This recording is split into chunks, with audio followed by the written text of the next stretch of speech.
apa yang dilakukan oleh Kepala Badan Gizi Nasional, Dr. Sudaryono ini, tujuannya adalah agar, jadi tujuannya adalah agar masyarakat mendapatkan pelayanan yang terbaik dari program makan bergizi gratis ini. Agar seporsi makanan bergizi itu betul-betul sesuai dengan angka kecukupan gizi, sesuai dengan pedoman dari Kementerian Kesehatan.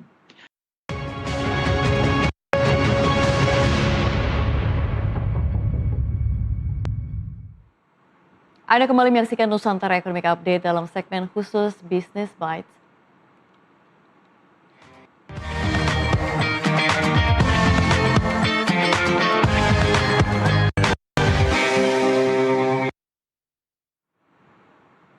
Belum genap 1 pekan menjadi Kepala Badan Gizi Nasional, Sudaryono lakukan bersih-bersih dengan memberhentikan 261 pegawai.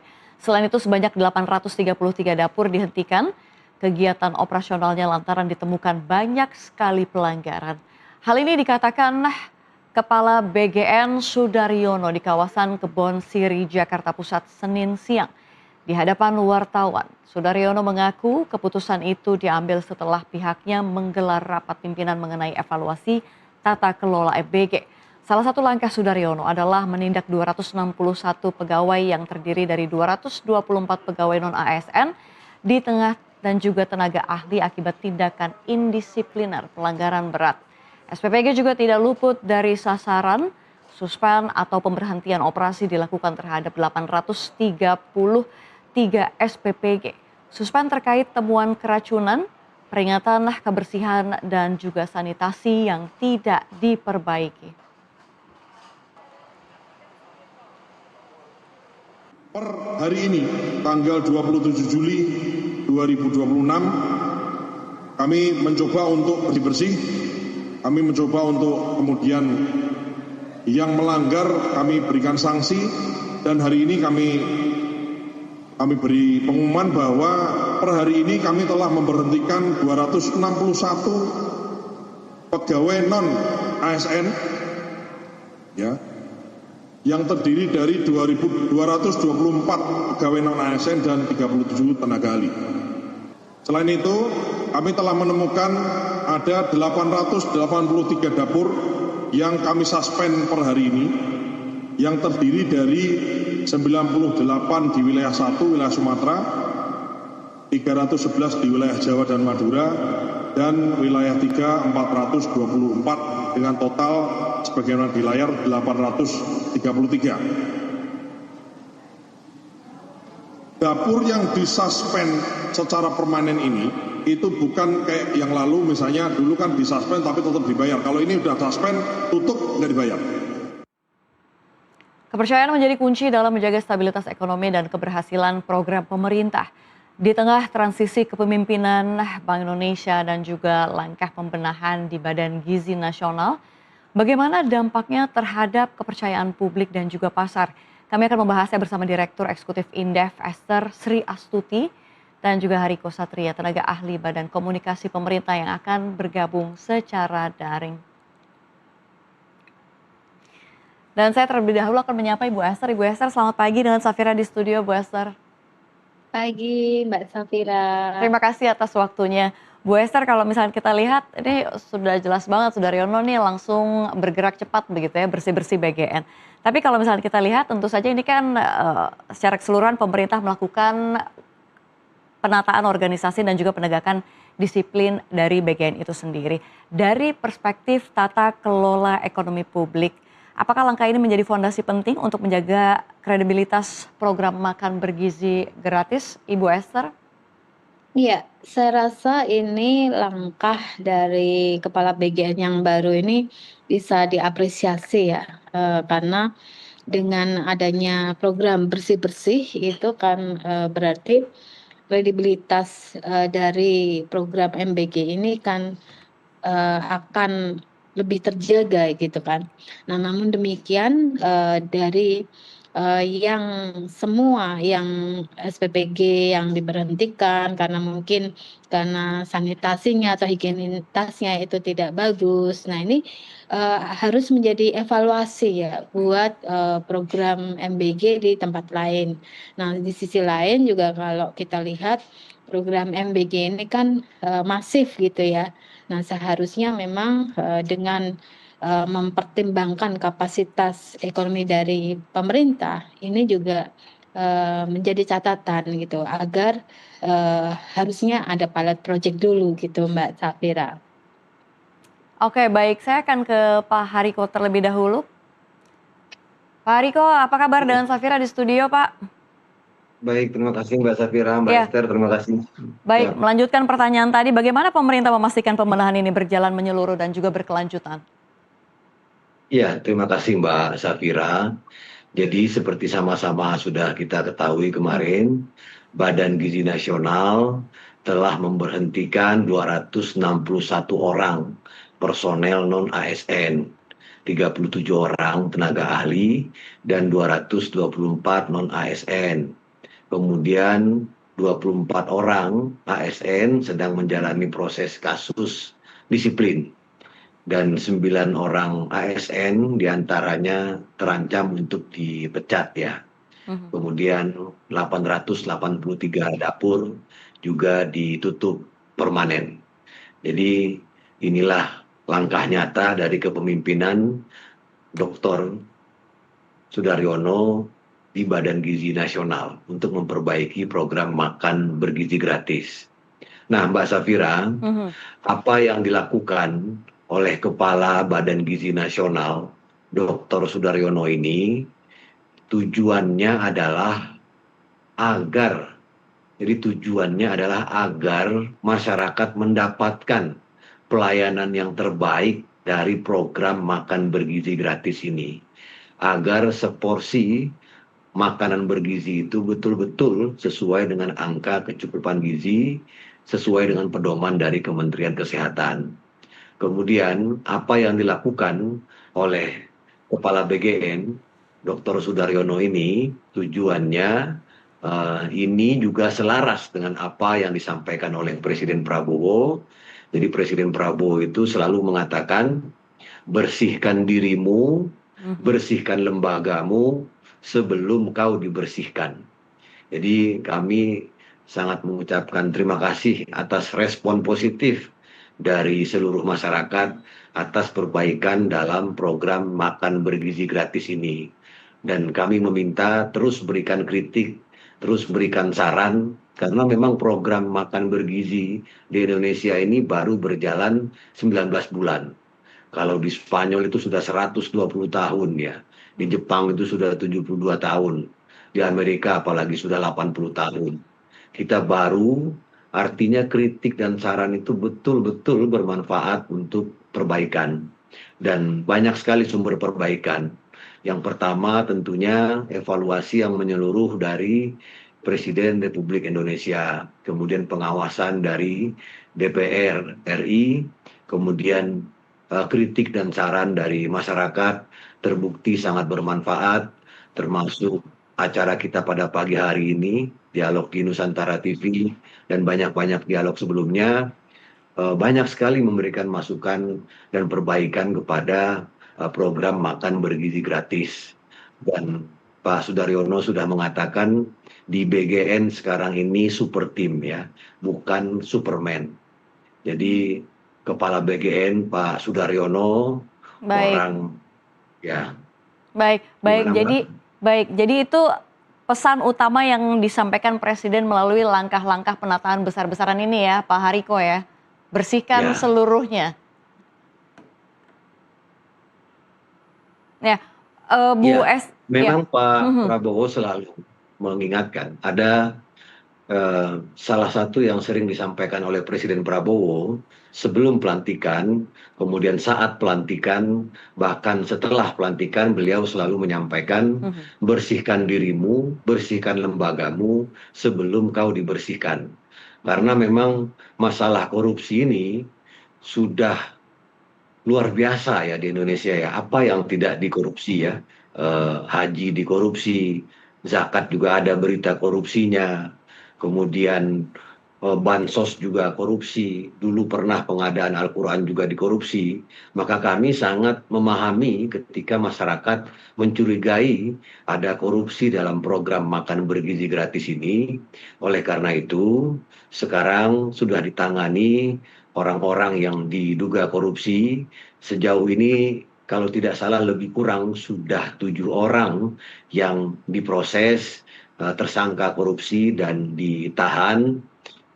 Pak Prabowo juga mengatakan program makan bergizi ini program yang suci, jangan coba-coba mencuri, mencari kekayaan, karena yang kita korupsi itu sebetulnya mengurangi hak dari Baik, balita, dari ibu hamil, dari ibu menyusui. baik. Makanya Mhm. Pak Sudaryono dan jajaran sudah betul-betul sekarang menjalankan itu dengan konsisten. Apalagi Pak Sudaryono ini bebas dari konflik kepentingan karena beliau tidak punya dapur dan sudah mengumumkan ke publik kalau istrinya, kalau anaknya, siapapun orang terdekat dia yang coba-coba memanfaatkan jabatan dia untuk mengambil keuntungan itu laporkan kepada aparat penegak hukum. Baik, Begitu, baik. Mbak Kita sudah Safira. dapat poin ya Pak Hariko. Saya akan ke Bu Esther. Bu Esther, apa sih tantangan terbesar dari reformasi ini yang jadi kita nggak pengen ini nggak hanya bersifat jangka pendek aja dari kacamata Indef? Iya, terima kasih Mbak Safira, ini pertanyaan yang sangat menarik ya. Memang kalau dari evaluasi, analisis modeling yang Indef lakukan gitu dengan model overlapping generation model itu, ternyata memang program MBG ini punya dampak positif ya, tapi dampak positifnya itu masih bisa, dirasakan, akan terasa setelah 6 tahun kemudian. Ya, dampak positifnya apa saja gitu, ada penciptaan lapangan pekerjaan ya, ada, absorpsi gitu ya. Nah, tentu saja ini harus, dioptimalisasi gitu, artinya desain awal dari MBG ini kan bahan makanannya diusahakan dari petani, peternak, nelayan gitu ya, atau UMKM yang dekat sekolah gitu. Nah kemudian, susu misalnya diusahakan dari peternak lokal yang terdekat dari sekolah, sehingga produksinya dari dalam negeri. Nah kemudian makanan yang dimasak itu dimasak oleh ibu-ibu ya, atau, dari koperasi yang dekat unit pelayanan gitu. Nah, dari sisi yang lain, anggarannya juga harus langsung dari pemerintah pusat untuk unit layanan gitu. Nah, menu yang disesuaikan juga, harus, sesuai dengan, karakteristik, Mhm. produk unggulan lokal. Nah, sehingga kalori protein yang dibutuhkan untuk pertumbuhan, anak-anak dan ibu hamil ini memang, sudah tercukupi. Nah, sekali lagi satu, dan lain hal yang harus dipastikan adalah pengawasan terhadap program ini, harus langsung ya. Jadi caranya bagaimana? Ya kalau bisa melibatkan komite sekolah gitu, sehingga tidak ada lagi keracunan makanan dan seterusnya. Begitu Mbak Safira yang harus diperhatikan agar program ini lebih optimal nanti benefitnya bisa dirasakan oleh masyarakat. Baik, Bu Esther, program makan bergizi gratis kan ini mengelola anggaran yang besar sekali begitu ya. Menurut Indef, tata kelola seperti apa yang harus dibangun agar anggaran tepat sasaran dan juga ini tentu saja meminimalkan resiko penyimpangan itu sendiri agar semua Iya. yang berhak menerima manfaat ya lebih baik lagi gitu. Ya, seperti yang tadi saya jelaskan di awal, program ini agar tidak ada leakages ya, korupsi yang tadi disampaikan oleh, narasi di Nusantara TV, maka yang harus dimitigasi adalah ini, uangnya, anggarannya itu bisa langsung turun ke sekolah gitu kan. Misalnya dengan lewat dana BOS gitu ya. Nah, sehingga oleh sekolah dikelola gitu. Nah, kemudian, mereka juga dipantau, penggunaannya, monitoringnya. Apakah kecukupan gizinya itu sudah, tercukupi atau belum, kualitasnya bagaimana, apakah ada makanan yang rusak ataukah ada makanan yang beracun dan seterusnya. Nah, ini kan lebih mudah untuk kontrolnya dan, untuk penentuan kualitas menunya pun itu kalau ada komite sekolah berarti di dalamnya ada orang tua Hmm. yang bisa mengawasi begitu. Nah, seperti itu. Jadi, di sisi lain penerima manfaat ini bisa, menerima kualitas makanan dengan baik gitu ya, dan di sisi lain juga produktivitas gitu dari, UMKM ya, dari petani lokal, peternak lokal. Jadi ini yang diharapkan dari program MBG ini. Desain awalnya seperti itu sih, Mbak. Baik, Bu Esther dan Pak Hariko, dialog semakin menarik, namun kita harus jeda terlebih dahulu, jangan kemana-mana. Pemirsa juga jangan kemana-mana, tetaplah bersama kami.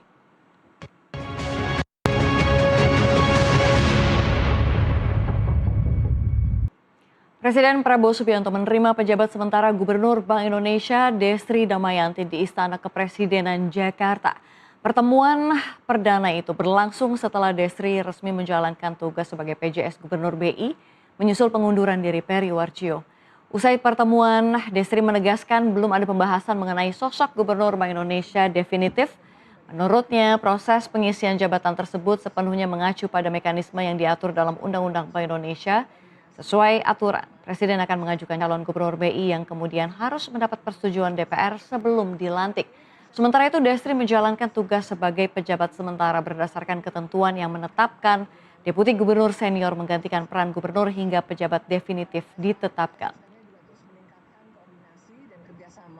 Khususnya terkait dengan kebijakan-kebijakan di mana karena tadi kita mengikuti aja aturan yang berlaku. Jadi kalau memang Gubernur Bank Indonesia mengundurkan diri secara sukarela, maka kembali kepada peraturan dalam Undang-Undang Bank Indonesia, maka ada prosesnya, di mana tentunya pertama akan dibuka persyaratan sebagai calon nanti gubernur, Dewan Gubernur ya, Dewan Gubernur, kemudian itu calon tersebut kemudian tentunya akan dipilih dan ditetapkan oleh Presiden dengan persetujuan DPR. Jadi semuanya sudah ada dalam Undang-Undang Bank Indonesia. Jadi akan diikuti ketentuan seperti itu. Dan penetapan saya sebagai pejabat gubernur sementara itu adalah memang secara undang-undang menetapkan seperti itu. Apabila gubernur berhalangan tetap, ya termasuk mengundurkan diri, maka deputi gubernur senior akan menggantikan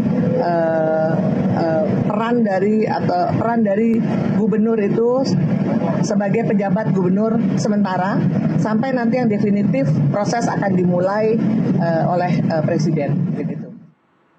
Ya, dialog kita lanjutkan masih bersama kami Direktur Eksekutif Indef Esther Sri Astuti dan Hariko Satria, tenaga ahli Badan Komunikasi Pemerintah. Bu Esther dan juga Pak Hariko, tadi kita beralih ke isu yang lain dan juga tentu saja menjadi perhatian publik begitu ya, yaitu pergantian pemimpin di Bank Indonesia Pak Peri Warjio. Saya akan ke Bu Esther terlebih dahulu. Bu Esther, pergantian kepemimpinan BI ini kan menjadi perhatian pelaku pasar. Seberapa besar dampaknya terhadap persepsi investor dan juga stabilitas pasar keuangan? Ya, penelitian riset-riset sebelumnya sudah membuktikan bahwa setiap political announcement itu akan berpengaruh pada pergerakan nilai tukar, IHSG dan obligasi gitu. Jadi saya rasa dengan adanya pergantian ya atau pengunduran diri ya Pak Peri Warjio sebagai Gubernur BI, maka ini akan berpengaruh ya pada stabilitas nilai tukar IHSG maupun pasar obligasi. Nah, namun demikian saya rasa harus penggantinya atau paling tidak Bu Destri sebagai PLT gitu, ini harus memastikan bahwa ketidakpastian pasar di Indonesia maupun di global ini harus dimitigasi ya. Caranya ya harus ada konsistensi kebijakan, kemudian di sisi lain juga kredibilitas pemerintah ini juga harus dipertahankan gitu agar depresiasi nilai tukar rupiah terhadap US dollar ini tidak terjadi terus-menerus. Baik, saya akan ke Pak Hariko. Pak Hariko, apa sih pesan Presiden kepada pelaku pasar dalam menyikapi transisi ini, Pak Hariko? Iya, kemarin sudah disampaikan oleh Presiden bahwa kita semua mari terus ya menjaga persatuan. Kemudian yang paling utama yang sering disampaikan oleh Presiden adalah elit-elit yang bersatu ini adalah kunci dari kemajuan Indonesia. Dan semua proses ini berjalan dengan baik. Mbak Safira, saya izin menambahkan sedikit ya tentang masalah MBG yang tadi ya. Silakan Pak Halo? Hariko. Ya, jadi karena topik kita tentang MBG ini masih berjalan, jadi saya sampaikan lagi bahwasanya apa yang dijalankan oleh Kepala Badan Gizi Nasional, Dr. Sudaryono ini dan jajaran, sekali lagi tujuannya agar masyarakat mendapatkan pelayanan yang terbaik dari program makan bergizi gratis. Kemudian yang kedua, apa yang dilakukan oleh Dr.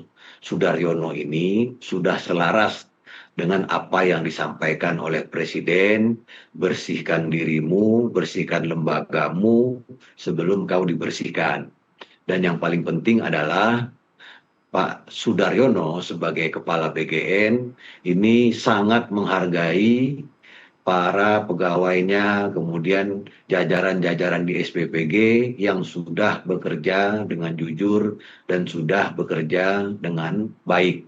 Jadi yang sudah bekerja dengan baik terus diapresiasi, sementara yang melanggar aturan tentu harus diproses hukum. Dan ini juga selaras dengan yang disampaikan oleh Presiden Prabowo, orang-orang yang benar, orang-orang yang sudah bekerja dengan baik, harus merasa aman, kemudian orang-orang yang melanggar aturan harus diproses secara hukum.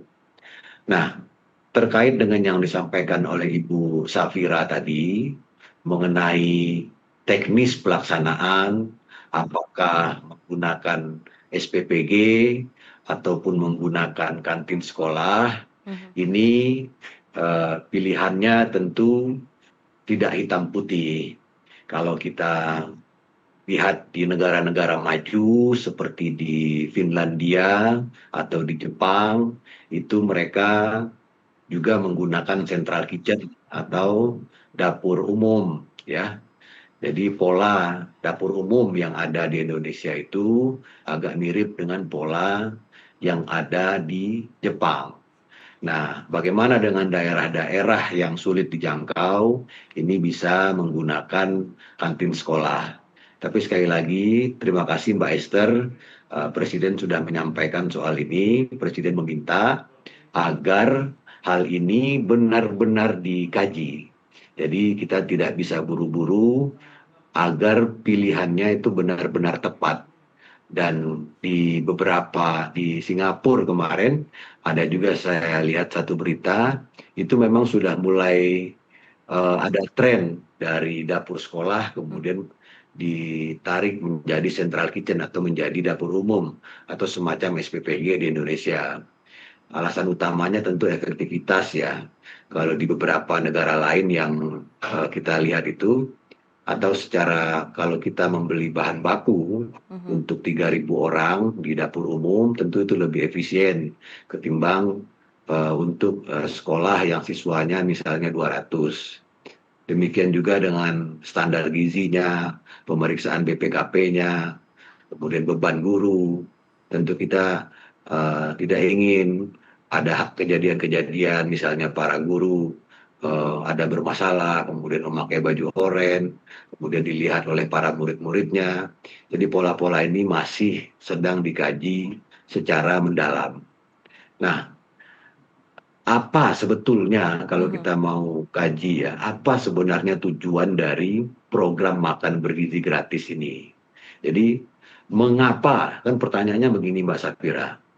Mengapa hampir seluruh negara di dunia ini memberikan makan di sekolah kepada pelajarnya?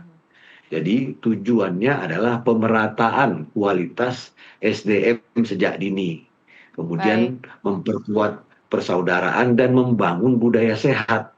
Nah ini yang paling penting saya sampaikan lewat Nusantara TV, karena ada sebagian saudara-saudara kita itu yang mengatakan program MBG ini adalah pemborosan. Nah, mengapa sih negara-negara di luar itu, hampir seluruh negara memberikan makan di sekolah? Jadi negara-negara itu berpikirnya jauh sekali ke depan. Jadi negara-negara di luar negeri itu paham betul biaya yang dikeluarkan untuk makan bergizi di sekolah itu jauh lebih kecil dibandingkan dengan lonjakan biaya kesehatan di masa depan baik, akibat gizi buruk, kemudian anak-anak bisa gampang sakit dan turunnya produktivitas. Jadi berpikirnya ini memang jauh ke depan. betul. Dan ini sejak 20 tahun yang lalu sudah digagas oleh Presiden Prabowo sejak tahun 2006 dan sudah beliau jalankan secara terbatas, dan berpikir jauh ke depan ini juga sangat dipahami, sangat dimengerti oleh Pak Sudaryono, karena beliau sangat memahami visi dari Presiden Prabowo Subianto. Baik, Begitu Mbak. baik Pak Hariko, tentu kita semua optimis dan juga percaya apa yang tengah dijalankan pemerintah ini untuk menuju program-program khusus MBG untuk menjadi lebih baik lagi. Pak Hariko, sekarang kita beralih ke Bu Esther. Bu Esther, kalau kita lihat pergantian dari mundurnya Gubernur Bank Indonesia Peri Warjio dan juga adanya sosok Destri Damayanti. Nah ini kalau kita lihat dari pengalaman beliau, apakah ini sudah menjadi modal untuk bisa menjalankan atau memberikan suatu kebijakan yang diberikan oleh pemerintah? Seperti apa dari sosok Destri Damayanti ini, Bu Esther, dari kacamata Anda?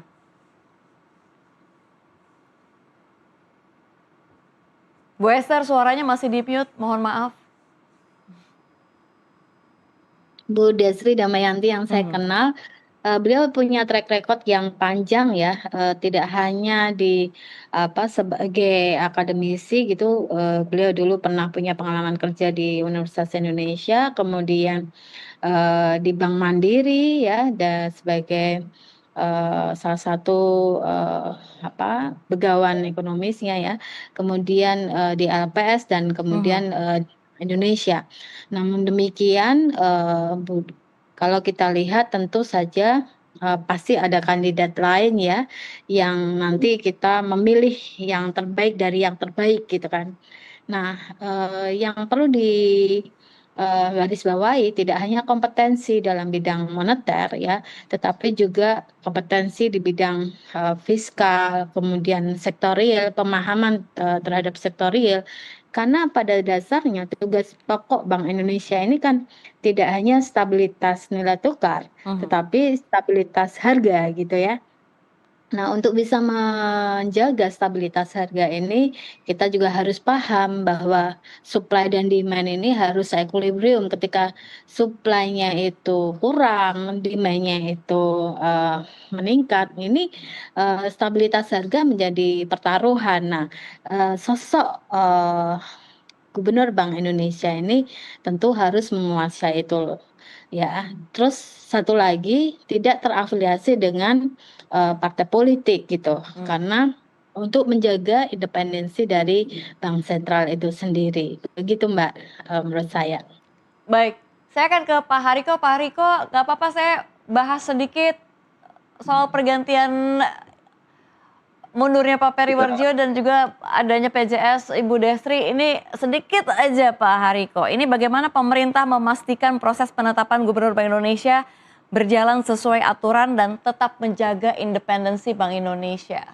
Artinya kan ada tahapan-tahapan dan memang ada nama yang diberikan ke Pak Presiden Prabowo Subianto lalu dikaji ulang hingga masuk ke DPR untuk artinya ada sosok yang memang bisa maju dan menduduki posisi dari Gubernur Bank Indonesia tanpa adanya intervensi dan lain-lain. Seperti apa? Sedikit aja Pak Hariko. Iya, pertama terima kasih kepada Mbak Esther Saya sering juga melihat beliau memberikan masukan-masukan soal ekonomi, bagus masukannya pada teman-teman Indef. Ya selama 2 hari ini kita lihat semua proses berjalan dengan baik ya. Pemerintah dengan DPR, kemudian Presiden juga sudah menyampaikan hal-hal yang terkait dengan pencapaian kita selama 2 tahun ini.